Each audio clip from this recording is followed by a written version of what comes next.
Stop for a second. Look at your life. Think about everything you've done. Maybe you have a great job, a nice home, a cool car, or a life others might wish for. Or maybe you're still working hard to get those things, believing they'll bring you calm and happiness. But be honest, when you lie down at night, do you feel that calm? Or is there a restlessness, a hole inside you, an unease you try to hide with more work, more stuff, more distractions?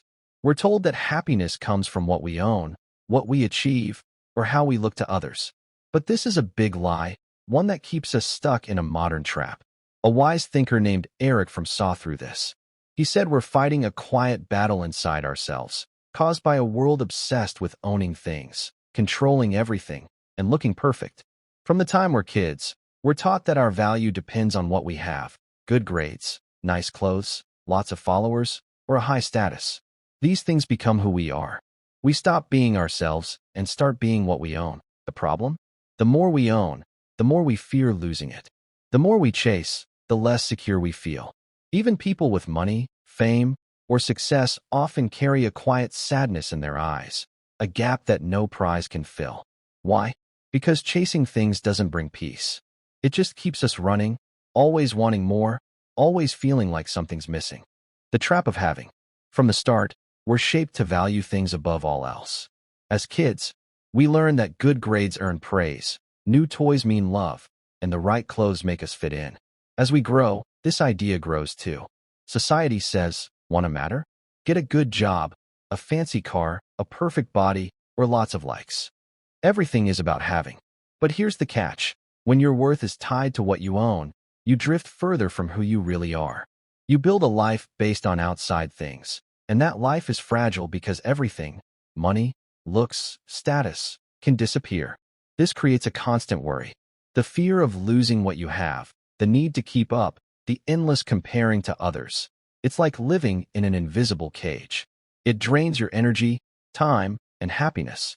Erich Fromm called this the mode of having, a sick way of living that traps us in a cycle of never feeling enough.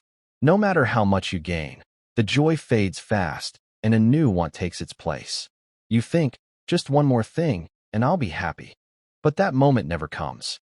This trap doesn't just affect things like money or cars. It even changes how we treat people.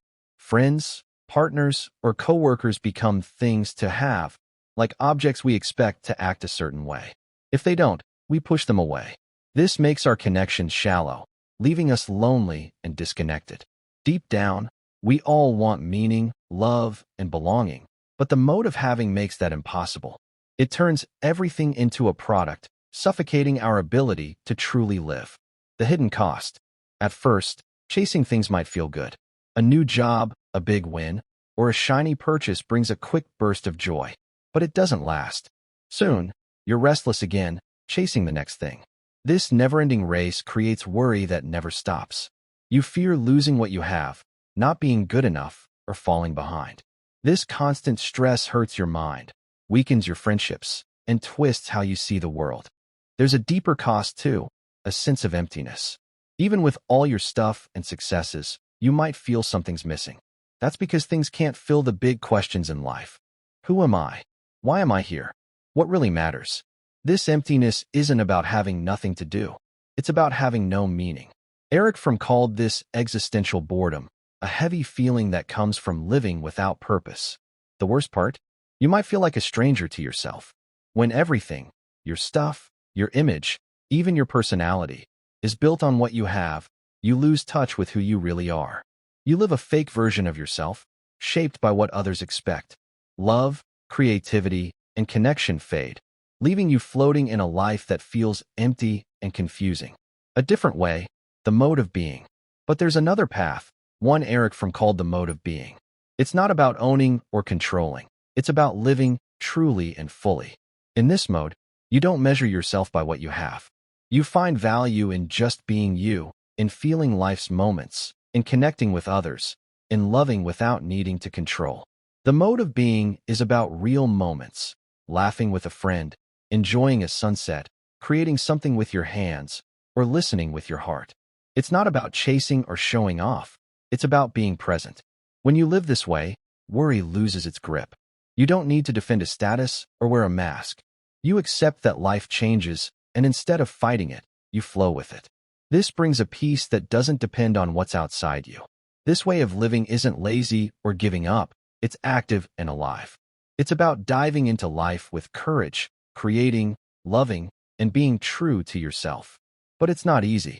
It means letting go of old beliefs, facing fears, and stepping away from the world's obsession with more. It means risking who you've been to discover who you are. Why it's hard to change. If the mode of being brings peace and freedom, why do so few choose it? Because we're taught from childhood that our worth comes from what we have: good grades, nice things, or a high status. Letting go of that feels like losing who we are. It's scary to drop the armor of having, to show the world your true self without all the stuff or titles. Society doesn't help. It rewards those who chase success and look perfect, so choosing to be can make you feel out of place. People might call you odd or think you're not trying hard enough. Plus, old habits are tough to break. Years of chasing and comparing make it hard to stop, even when you know it's hurting you. Changing takes effort and courage. It's not a one-time choice, but a daily one. You have to keep choosing to be, even when the world pulls you back toward having. How to start the journey. So how do you begin? First, look honestly at your life. Where are you chasing things or status to feel good enough? When do you act to impress instead of to be yourself? This isn't easy, but seeing the truth is the only way to start. Next, practice letting go, not of things, but of the need for them to define you. Enjoy what you have without letting it control who you are. A nice car is great, but it's not you. A good job is cool, but it doesn't make you valuable. Your worth is in being, not having. Then, focus on real moments. Do things that light you up. Paint, write, talk with a friend, or sit quietly in nature, not to show off, but to feel alive. Build relationships that are deep and real, where you listen and share without expecting anything back. Finally, be brave. It's scary to step away from what everyone else is doing, to choose being in a world that loves having.